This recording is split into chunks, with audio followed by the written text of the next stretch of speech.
Hello, this is a video about solving the problem of an Epson inkjet printer stopping working due to a message coming up saying that some of the parts have reached the end of their service life. These inkjet printers, this is an R200, but they're all very similar.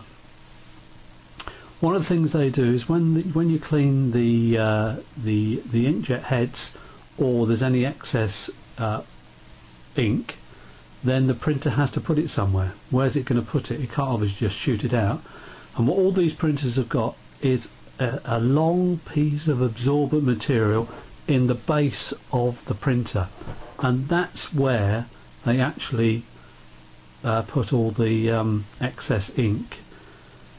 What Epson do is they store a counter of how many prints you've made, and once that reaches a certain number, it assumes that the ink reservoir is full. To get over this problem, you need to do two things. One, you need to reset the counter, and there's some software that you can get on the web, the information coming up in a minute on how to download that, so you can see what the current count is and you can reset the counter.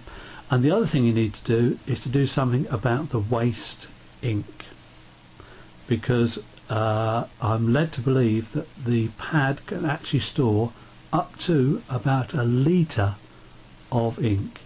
So it's a good idea to do this as soon as you can.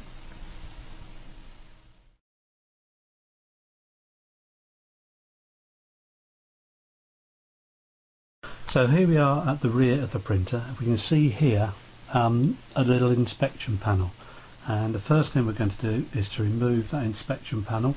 All we need to do is just do it with a normal screwdriver, well, a Phillips screwdriver. Undo it, and away the panel comes on it. Okay, we've now got the panel off, and instantly when you're doing this, it's a good idea to have the printer on some rough material that doesn't matter if it gets damaged, because we might get some leakage of the ink here. Now what we've got to do is to reach down in here and try and find the pipe that expels the ink when the heads are being cleaned. Now what I've done in order to get that is to make a little tool. It's just made out of a paper clip, and the idea is we can pop it down here and pull out the tube. Now the first thing I'm going to do is to take this little bit of wadding out here.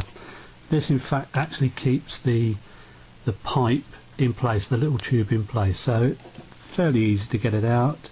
Just pick it up there. I've got a pair of pliers here and just take it out. The pipe is laying just down here, so with my little tool I'm going to reach in and find the pipe and just pull it up, just like that. It's only connected one end, because this pipe, so we can actually see some of the ink actually coming down the pipe, and you do get it on your hands. If you're not very happy about doing that, obviously wear a pair of silicone gloves. So what we need to do is to extend this pipe a little bit, and what I've done, I've been down to the local shop selling bits for aquariums, and I've bought some little joiners. Here they are. These were very inexpensive, and what I've done is I've taken one of the joiners and I've pushed it onto the end here, and what we're going to do is we're going to put some more pipe on the end here. Again, from the aquarium shop, I've bought some of this tubing here. The best sort to get is silicone, so it doesn't go brittle when it gets a bit cold. Not, I suppose, you're going to have the printer in a cold environment.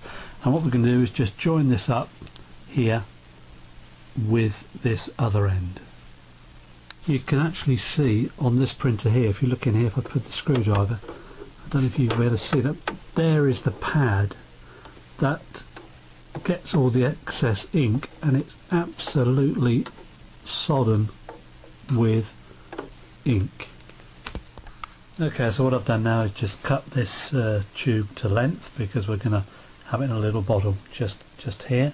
You can already see, we're starting to see the waste ink come down the pipe. Here's the bottle we're going to use. It's a 100ml bottle, costs just over £1 in the UK, that is. I got it from a chemist, and they tell me it's used for decanting makeup and stuff, but just a little bottle there. And what we're going to do is we're going to punch a hole in the top. There's already a centre spot here to guide us, and what we're going to do, we're going to go back to these, and we're going to take one of these and use it to fix it in the top here. So it's just a question of punching a hole. So I've got a sharp pointy thing here which came in my screwdriver set, and what I'm going to do is punch it in here and make a hole big enough for this part to pop in. There we go, and we've got the little point now popped in there. Incidentally, I'll just take it out of camera. This unscrews, so when this does eventually fill up with waste ink, it's going to be very easy to dispose of the old ink. And there we are, the bottle is now attached to the tubing. So what we're going to do is we're just going to fix it somewhere around here, and I'm going to use a little bit of velcro on here and a little bit of velcro on the side of the printer just to make it secure. So here's some velcro. I'm just going to cut a little piece off and put one on the bottle and one on the printer. Here we are then, here's the bottle attached with a little bit of velcro, just keeping it in place nice and neat. Obviously you've got to keep a little eye on this bottle to make sure it doesn't fill up with ink, but this is 100 millilitres, so it should take a fair time, but much better to have it going into a bottle than sloshing about in the bottom of your printer. I hope you found this video useful and you'll be able to convert your own printer, and if you have been, thanks for watching. Bye for now.